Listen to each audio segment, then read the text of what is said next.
The NSCAA College Soccer Review is presented by the National Soccer Coaches Association of America. The world's largest single-sport coaching organization, the NSCAA is dedicated to providing the best in soccer coaching education. Visit www.nscaa.com for more information.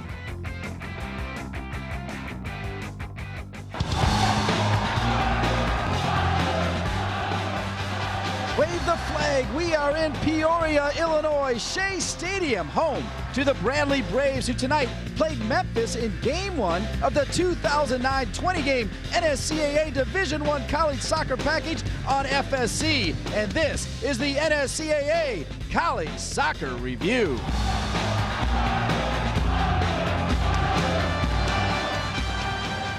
Hello, everybody. I'm Dean Linke, along with my broadcast partner, Keith Debatsnik, and this is the NSCAA College Soccer Review. In a little bit, we'll have the highlights from this exciting match between Bradley and Memphis. But first, Keith Debatsnik, Maryland walked away with the national championship last year. What are you expecting this year? Well, I think parity has been the word that we've been using for a few years, and I think there's going to be parity again this year. There's a lot of teams that can win it. When we look at the top 25 from the preseason, that could be right in that top 10. Well, you cued it. Let's look at it, the NSCAA college rankings. And you see Maryland right up top there right away. Meanwhile, Wake Forest, they tied Notre Dame 1-1.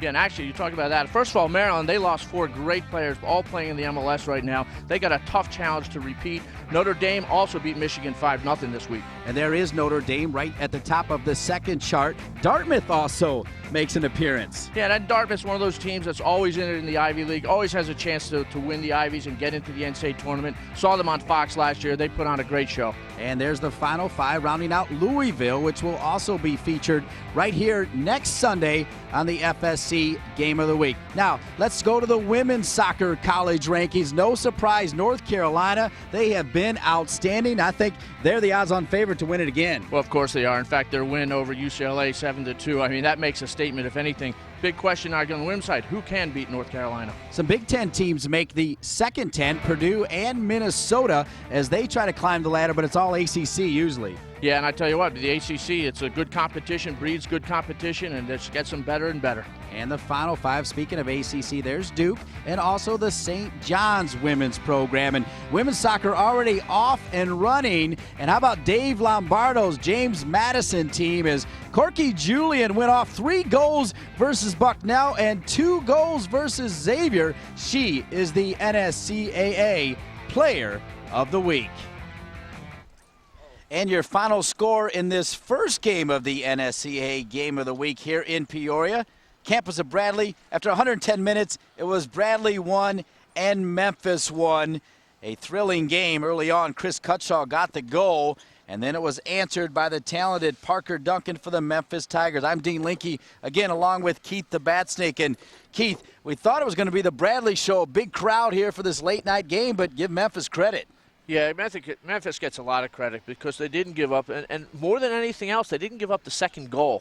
And I think that was the key. So as the game went on, they still had the chance, and certainly they pulled something out at the end. They went for it. They tried to, equalize, and boy, what a great goal they got to equalize with too. All right, let's take a look at the highlights from this first game of the package.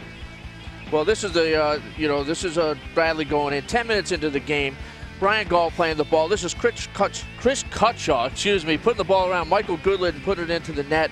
Cutshaw's 24th career goal, leads the Missouri Valley Conference as the active leader in goals. Second half, all right, we see Memphis. This is with just a couple minutes left. We're all putting the ball in, and that is Parker Duncan stepping inside of the Bradley defender to equalize. Parker Duncan, a sophomore, scored 6 goals last year. He's on his way to another good one in the overtime. Ball coming in on a restart. Bradley keeping the ball in, but they find themselves, they think they're going to have a good chance, but Goff is offside.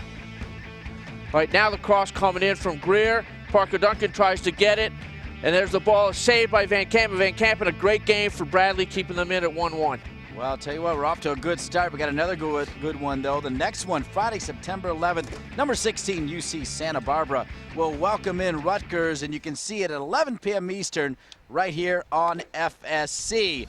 And right around the corner, of course, we'll have the women's game that we'll get to the next time around. Remember, the College Soccer Review is presented by the National Soccer Coaches Association of America, the world's largest single-sport coaching organization, the NSCAA is dedicated to providing the best in soccer coaching education.